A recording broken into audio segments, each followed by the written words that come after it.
ला ला ला ला ला ला ला ला ला ला ला ला ला।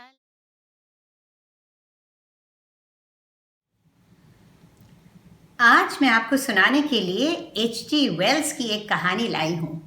कहानी का मूल शीर्षक है द मैजिक शॉप और इसका हिंदी रूपांतरण मैंने किया है आपको सुनाने के लिए। तो आओ सुनो कहानी जादू की दुकान। जादू की वो दुकान दूर से मैंने कई बार देखी थी आते जाते, और 2 बार तो उसकी खिड़की के सामने से गुजरा था और उसके अंदर रखी चीज़ों पे भी गौर किया था। जादुई गेंदें, मुर्गियाँ, वेंट्रोलोकस के बोलने वाले गुड्डे, ताश के पत्ते जो देखने में बिल्कुल साधारण लगते थे, और भी तमाम कई तरह की जादू करने वाली चीज़ें वहाँ पर थी।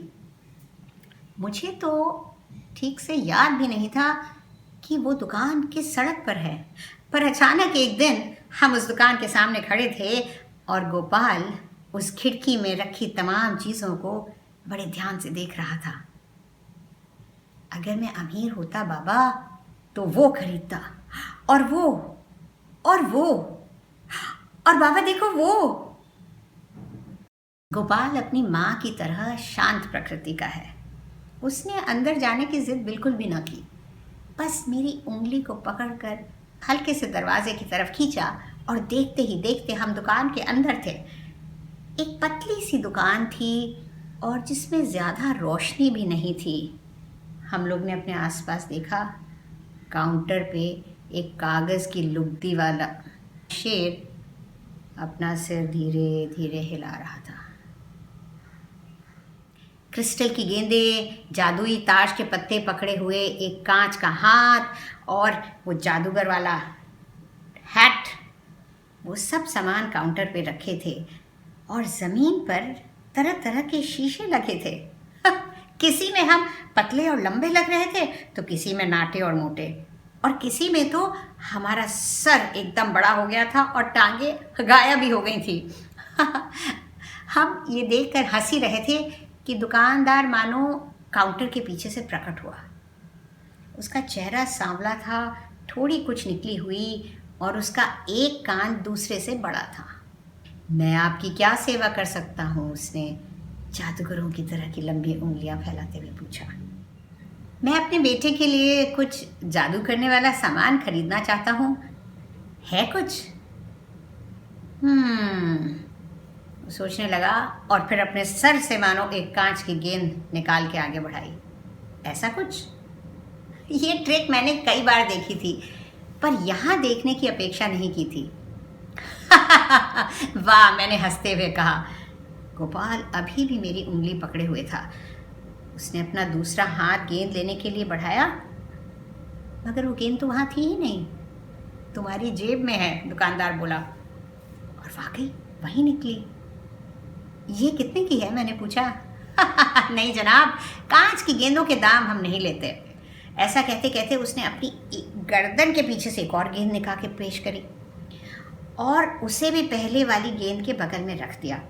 गोपाल ने अपने हाथ वाली गेंद देखी और फिर काउंटर पे रखी 2 गेंदें देखी और प्रश्न सूचक दृष्टि से दुकानदार की तरफ देखा। दुकानदार मुस्कुराया और बोला, ये दोनों भी तुम्हारे लिए हैं, ले लो, और अगर तुम्हें बुरा न लगे तो ये भी। और ये कहते कहते उसने अपने मुंह से एक गेंद निकालकर गोपाल को दी। जनाब, आपने गौर किया? हमारी दुकान बिल्कुल असली जादू की दुकान है। उसने अपने गाल से एक विजिटिंग कार्ड निकालकर असली शब्द की तरफ इशारा करते हुए कहा। यहाँ हाथ की सफाई बिल्कुल नहीं है। मैंने सोचा अच्छा समा बांध रहा है। वो गोपाल की तरफ मुड़कर मुस्कुराते हुए बोला, तुम बिल्कुल सही तरह के लड़के हो। सिर्फ सही तरह के लड़के ही यहाँ आ सकते हैं। और तभी मानो इस बात को साबित करने के लिए दरवाजे के बाहर से जोर से खड़खड़ाने की आवाज आई और एक ठुनकते हुए बच्चे की मचलने की भी। मैं अंदर जाऊंगा, मुझे अंदर जाना है। और फिर उसकी माँ की, पर दुकान बंद है एडवर्ड, देखो ताला लगा है। पर दुकान तो बंद नहीं है, मैंने कहा। बंद है जनाब, उस तरह के बच्चे के लिए हमेशा बंद है। दुकानदार बोला। और जब वो ये कह रहा था, मेरी और गोपाल की नज़र उस बच्चे पर पड़ी। उसका चेहरा फीका सा लग रहा था और साफ पता चल रहा था कि वो ऐसा बच्चा है जो टॉफ़ियाँ और जंक फूड ज़रूरत से ज़्यादा खाता है और अपनी हर फरमाइश पूरी करवाने के लिए कदम कदम पर जिद करता है। मैं अनायास ही दरवाजे की तरफ लपका। कोई फ़ायदा नहीं है जनाब, दुकानदार ने कहा, और जल्द ही उस रोते कलपते ज़िद्दी बच्चे को उसके माँ बाप वहाँ से ले गए। ये तुमने कैसे किया, मैंने पूछा। जादू, उसने कहा, और उसकी उंगलियों से रंगीन चिंगारियाँ निकलकर दुकान के अंधेरे कोनों में गायब हो गईं। फिर वो गोपाल की तरफ मुखातिब होकर बोला, हाँ, दुकान में घुसने के पहले तुम कह रहे थे कि तुम वो खरीदो और दोस्तों को चकित कर दो वाला डिब्बा खरीदना चाहते हो। गोपाल ने धीरे से कहा, हाँ, वो तुम्हारी जेब में है। और काउंटर के ऊपर से झुककर, उसका शरीर मानो लचीले रबर की तरह बना हो, उसने गोपाल की जेब में से वो डिब्बा निकाल कर दिया। फिर बोला, कागज़, और जादू के हैट से कागज़ निकाल के उस डब्बे पर लिपट गया। फिर उसने कहा, धागा, और मुंह से धागा खींचना शुरू किया, मानो उसके मुंह के अंदर धागे का कोई गोला हो। और जब उसने वो डब्बा बांध दिया, कट करके मानो वो गोला निकल गया, और वो गायब होने वाला अंडा भी, और वो असली दिखने वाला रोने वाला गुड्डा भी। ये कहते कहते उसने ये चीज़ें भी जादूगर की तरह कहीं कहीं से निकाल कर गोपाल को पैक कर करके दी, और गोपाल ने सारे पैकेट्स पास में भींच लिए। उसकी आंखों में अनेकों भाव आ जा रहे थे। ये असली जादू था। अचानक मुझे लगा कि मेरे सर के हैट के नीचे कुछ चल रहा है। मैंने जल्दी से हैट उतारा तो उसमें से कबूतर फड़फड़ाता हुआ काउंटर के ऊपर से होता हुआ सिर हिलाने वाले लुगदी के शेर के पीछे एक डब्बे में घुस गया। दुकानदार ने मेरे हाथ से हैट लेते हुए कहा, बेवकूफ़ पक्षी। और उसने एक हाथ से हैट को झिझोड़ा और दूसरे हाथ से एक के बाद एक 2-3 अंडे, एक बड़ा सा कंचा, एक घड़ी, कोई आधा दर्जन कांच की गेंदें निकाली, और फिर मुचड़ा हुआ चमकीला कागज़ उसमें से निकलना शुरू हुआ और निकलता ही चला गया।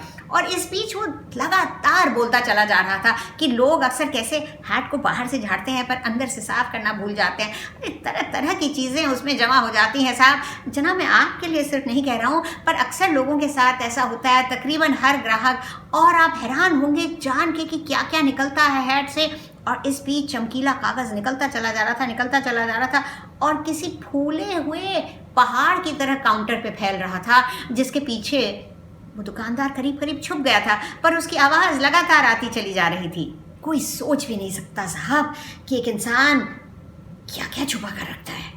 अचानक उसकी आवाज़ ऐसे बंद हुई जैसे बजते हुए रेडियो पर किसी ने ज़ोर से एक हथौड़ा मार दिया हो।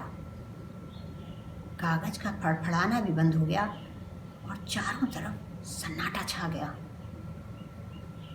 कुछ देर रुककर मैंने कहा, क्या मैं अपना हैट अब वापस ले लूं? कोई जवाब नहीं आया। गोपाल और मैंने एक दूसरे की तरफ देखा। उन रंगीन शीशों में हम बिल्कुल चुप और संजीदा से लग रहे थे। अब हमें चलना चाहिए, मैंने जोर से कहा। मेरा हैट और वो बिल दे दीजिए। मेरा हैट और बिल दे दीजिए। कागज के पीछे से कोई बहुत हल्की सी सिसकी जैसी आवाज आई। काउंटर के पीछे चल के देखते हैं गोपाल, हमें चिढ़ा रहा है, मैंने कहा। मैं और गोपाल उस लुगदी के बने शेर के बगल से होते हुए काउंटर के पीछे गए, मगर वहाँ कोई नहीं था।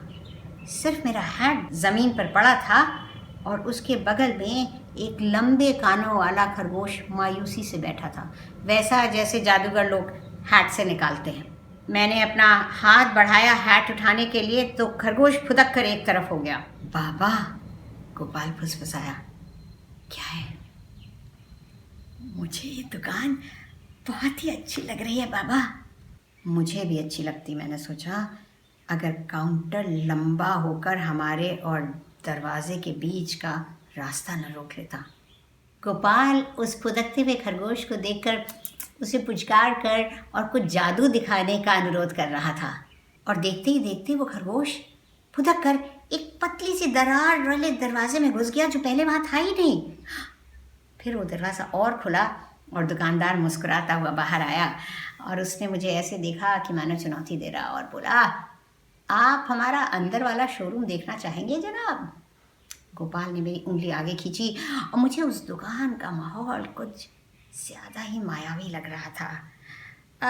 हमारे पास इतना वक्त नहीं है अभी, मैंने कहना शुरू किया, पर उसके पहले ही हम अंदर थे। यहाँ पर सिर्फ असली जादू है, दुकानदार बोला, और फिर गोपाल से पूछा, तुम्हें यहाँ कोई चीज़ पसंद आ रही है? गोपाल को वहाँ कई चीज़ें पसंद आ रही थी। उसने दुकानदार से आत्मविश्वास और आदर भरे स्वर में पूछा, क्या वो जादुई तलवार है?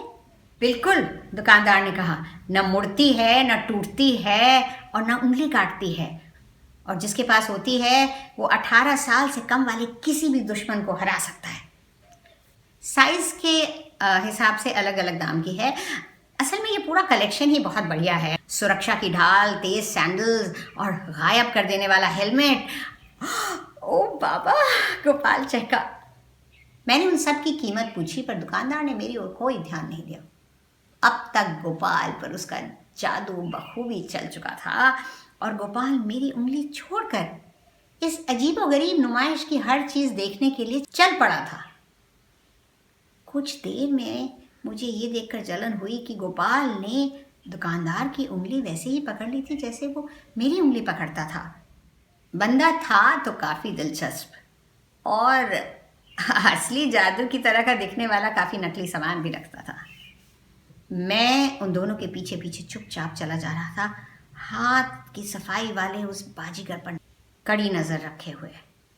ये एक लंबा सा कमरा था जिसमें जगह जगह खंबे और स्टैंड्स बने हुए थे, और तरह तरह का सामान फैला हुआ था, और दोनों तरफ ऐसे ही और कमरों में जाने के रास्ते भी दिख रहे थे। तरह तरह के भरमाने वाले शीशे और पर्दे भी लगे हुए थे, और कुछ समय में तो मैं ऐसा चकराया कि मुझे समझ ही नहीं आ रहा था कि मैं किस दरवाजे से अंदर आया था। दुकानदार ने गोपाल को रेलगाड़ियाँ दिखाई जो सिर्फ सिग्नल सेट करते ही दौड़ने लगती थी पटरियों पे, और फिर उसने एक बहुत महंगा सा डब्बा निकाला और उसको खोला, और उसके खोलते समय कुछ शब्द बोला, और उसमें रखे सिपाही जिंदा हो गए। मैं वो शब्द ठीक से समझ नहीं पाया, पर गोपाल ने उसे बखूबी याद कर लिया, और जब दुकानदार ने दोबारा सिपाहियों को अंदर रख के डिब्बा बंद किया और कहा अब, तो उसने वो शब्द बोल के डिब्बा खोला, और वाकई वो सिपाही फिर अपने आप इधर उधर मार्च करने लगे। ये लेंगे जनाब आप? दुकानदार ने पूछा। हाँ, मगर क्या आप इसकी पूरी कीमत लेंगे? फिर तो अरे बिल्कुल नहीं जनाब, दुकानदार ने कहा, और फुर्ती से सारे सिपाहियों को डब्बे में बंद करके डब्बा हवा में लहराया, और डब्बा फौरन एक रंगीन कागज से बंध गया। और सबसे आश्चर्य की बात यह थी कि उस पे गोपाल का नाम और पूरा पता लिखा हुआ था। मैं दंग था। दुकानदार जोर से हंसा। असली जादू है जनाब, कुछ ज्यादा ही असली, मैं बताया। इसके बाद उसने गोपाल को कई तरह के जादू दिखाए और ये भी बताया कि वो जादू कैसे किए जाते हैं। गोपाल इस दौरान बुजुर्गों की तरह सिर हिलाता रहा और सब कुछ सुनता रहा। मैं इस बीच उस अजीबोगरीब दुकान का मुआयना करने लगा।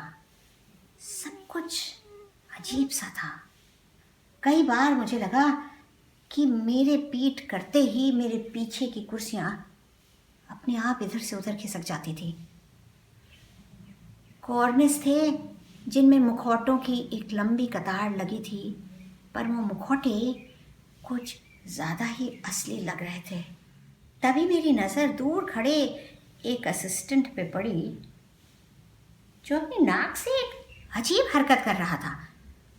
उसकी नाक छोटी और गोल थी, पर मेरे देखते ही देखते वो लंबी और पतली होती चली गई, और पतली होते होते होते वो एक चाबुक की तरह हो गई जिसे वह जोर जोर से फटकार रहा था।